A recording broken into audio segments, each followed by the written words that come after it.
is probably the most wanted Android phone of the entire year 2012.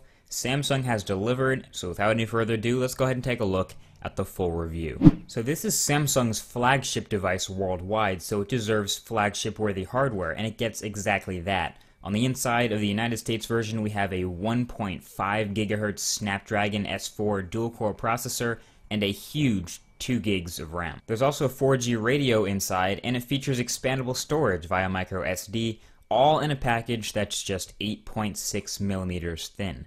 Top off all the spec sheet stuff, which is actually detailed here on the back of the boxes. You get software-wise Android 4.0.4 Ice Cream Sandwich with the latest version of Samsung's TouchWiz UX on top, and we have some things to say about that too.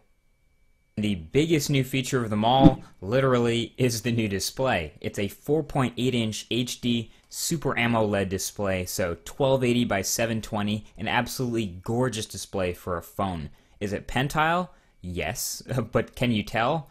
Nope. I mean, this is a crystal clear, super high contrast display with amazing responsiveness thanks to what's underneath. A lot of people toss around the word Pentile as if that means instant death to a display, but it's honestly, you really can't tell unless you're looking at a much lower resolution of a Pentile display. First thing you notice when you're playing around with the Galaxy S3 is what I like to call fluidity, the smoothness of the user interface. When you're flying around TouchWiz, it's literally unmatched by any other Android phone. I've been playing with the One X for a while, the Galaxy Nexus for a while, but these animations here all execute at perfectly high frame rates, and that's not something I can say for every other Android device, and it just adds to that fluid experience. There's not a stutter anywhere.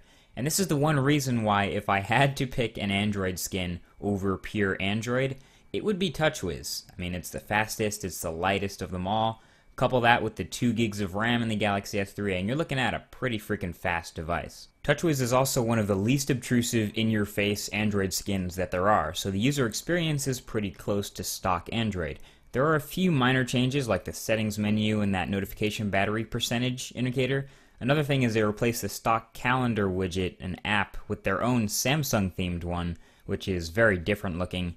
And there are a few other pre-installed Samsung applications too, and depending on which carrier you go with in the United States, you'll get a few more pre-installed applications. One thing that I actually found a little bit annoying is that the toggles in the notification area, while they are really handy, and I'm glad that they're there, the slide-in animation that happens every time I pull down the notification tray, like, is that really necessary?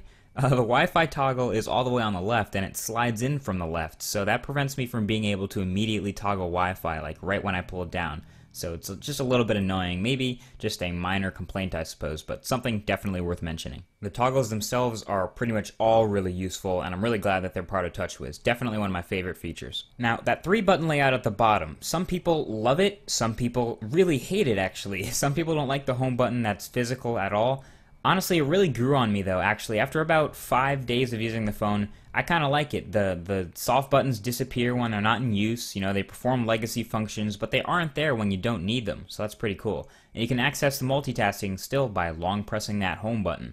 So honestly, if you play with it and you don't like it at all, give it some time. You might actually find that you like it in the end. I like the lock screen, though, which gives you the option to drag in apps to open them immediately, and it gives you the ability to pick which apps you have here. Nice touch. I always like the ability to open the camera quickly. And speaking of camera, the Galaxy S3 has an amazing camera. It blows the Galaxy Nexus's camera out of the water and impressed me more than the One X's shooter. I like saying shooter. But it's an 8 megapixel shooter on the back. It takes 1080p video. It has sharp autofocus. It performs well in low light, which is great. It takes stunning pictures for a phone and is totally capable of replacing your point and shoot. Okay, you hear that? You no longer need to bring another camera on vacation or something. You can literally just bring your phone. I'm really happy it's gotten to this level of quality. The quality is great. The pictures and the features are aplenty, and it's fast. It's really fast. There's a burst mode which can take like 20 pictures in a couple of seconds. It's awesome. Very easy to use. Also up front, there's a 1.9 megapixel front-facing camera for stuff like Google Plus Hangouts and Skype and Face Unlock. Nice. So is it a worthy flagship from Samsung? It really is. It's got the internals to support everything you throw at it, from gaming to everyday use or to just heavy applications. The battery life you get out of this is more than acceptable. Again, miles better than the Galaxy Nexus. You can get all day out of this guy easily.